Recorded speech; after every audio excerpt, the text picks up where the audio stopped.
wala taj'al uprot ya Allah. Allahumma inna nas'aluka husnal khatimah wa na'udzubika, dan jauhkanlah saya dari su'il khatimah, mati dalam keadaan jelek penghabisannya. Kita nanti di akhir dunia ini dihadapkan dengan dua pilihan. Makanya jadi orang jangan konyol-konyol tadi.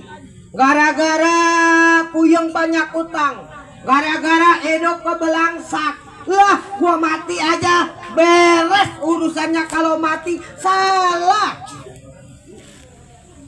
Sebab apa? Endingnya bukan sampai dunia saja. Kita dihadapkan dalam dua pilihan.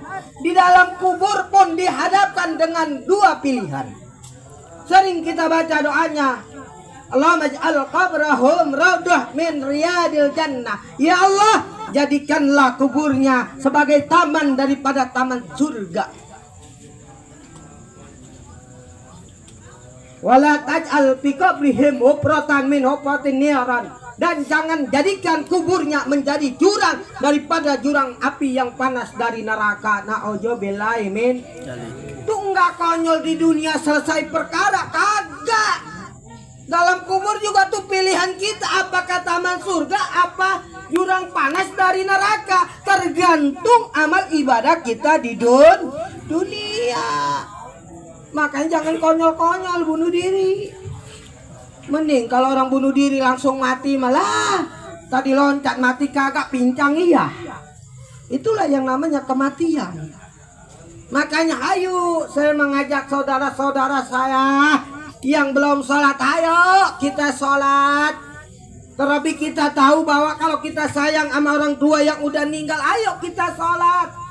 Sebab apa? Anak yang saleh, anak yang selalu mendoakan orang tua. Tapi gambaran yang lebih luasnya bukan hanya sekedar mendoakan, setiap melakukan kebaikan baik diniatkan untuk orang tuanya, dia bersedekah untuk masjid, dia berpuasa sunnah, dia melakukan kebaikan walaupun tidak diniatkan untuk orang tuanya, dilakukan oleh anak yang saleh, yakin orang tuanya yang di dalam kubur mendapat kucuran pahala dari anaknya. Alhamdulillah. Karena antara anak dan orang tua tidak ada hijab, tidak ada penghalang.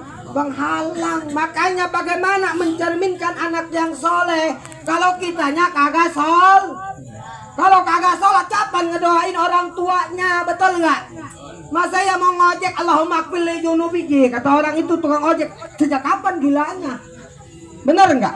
Karena doa biasa kita baca kalau tidak di tempat tahlil, di tempat setelah kita beres melaksanakan sholat 5 waktu.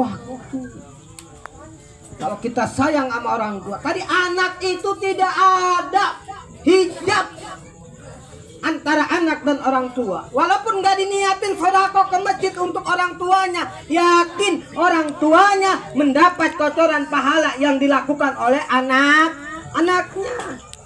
Sebab kenapa tuh anak bisa ngamal, tuh anak bisa melaksanakan kebaikan dengan sababiyah dididik oleh orang tuanya. Ustadz, waro-waro orang tua saya mau ngedidik, orang tua saya juga bodoh.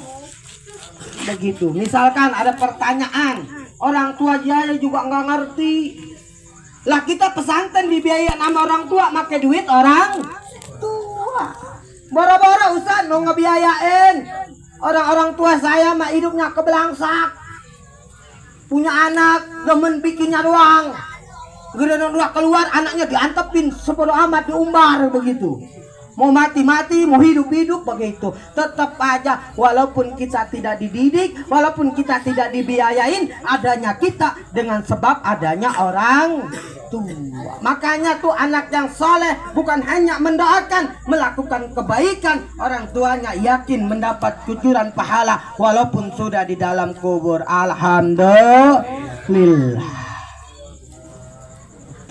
Maka itulah harapan kita. Kalau punya anak soleh, masya Allah, ketika orang tua sakaratul maut, yang satu baca surah Yasin, yang satu baca surah Ar-Ra'du, biar tenang, biar orang tuanya di akhir ayatnya bisa mengucap kalimat la ilaha illallah. Ini mah anaknya boro-boro baca Yasin, orang tuanya sekarat, bukan dibacain Yasin, dibawain surat tanah. Atau jengker orang tuanya. Iya. Iya, makanya ketika ziarah, ayo nih anak kita ziarahin orang tua kalau hidup pengen berkah. Karena harapan orang yang sudah meninggal enggak kayak kita makanannya. Iya, kalau kita mah makanan tuh semangka dibebadok sama kita. Iya, kopi, air dipinum sama kita. Tapi orang yang mati mah enggak makan semangka. Karena orang kita mah dulu asal ke kuburan bawa kopi, alasannya takut konglung longok pengen ngopi. Benar enggak? Iya, padahal bisa mubajir. Yang diharapkan adalah pahala sodako, pahala bacaan ayat suci Al-Quran. Bacain Fatihah minimal, bacain bismillah. Bismillahirrahmanirrahim. Kalau bicanya bismillah, ya baca aja bismillah. 11 balik, habis baca bismillah. Nggak ngerti doa bahasa Arab, udah aja, ya Allah, saya baca bismillah. Pahalanya untuk orang tua saya yang di dalam kubur. Ini mah ziarah orang tua punya anak 5. Nggak ada yang bisa baca Yasin, asal ziarah. 1 orang, 1 bawa 1 botol air. Asal ziarah ngiramin air doang, betul nggak? Iya, 1 anak 1 botol, 5 anak atau 5 botol disiramin. Kata yang di dalam kubur, 1 becek tolol. Ya, kadang-kadang mohon maaf kita masalah kaprah ketika ziarah ngajak anak, anaknya pulang puyeng, sumeng.